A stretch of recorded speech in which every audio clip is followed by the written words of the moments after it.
po ito ng awiting Panagini. O ito, hanapin ko by Sandro Orbistondo. Ito po yung mga awiting Pilipino. Handog sa inyo, of course, ng Freedom Online Radio 104.1. And happy listening kay Sir Charlie. Si Sir Charlie Luso at of course si Ma'am Lu. Nandiyan po si Ma'am Lu. Saan ba ang lugar ni Ma'am Lu? Nandiyan siya. Nakikinig si Miss Lu. At ready na sila for recording. Pina-add kita sa kanya. Okay, sige. I-add kita, Ma'am Lu. Okay. Stay tuned lang. Ang oras natin, alas 10:24 or alas 2:24 ng hapon dyan sa Pilipinas. Ito po ang Freedom Express Ride Only Wednesday edition kasama si DJ. Ano ginagawa niyo sa ano mo? Sabi mo sa tatay mo.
Singer, actress in Hollywood, and the only Pinoy artist won at Los Angeles Music Awards, Lourdes Duque Baron.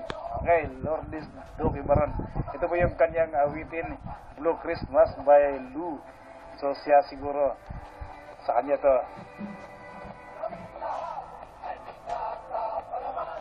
Okay, sige. At of course mga kaibigan, nakikinig po ngayon ng buong mundo sa araw ng Miyerkules.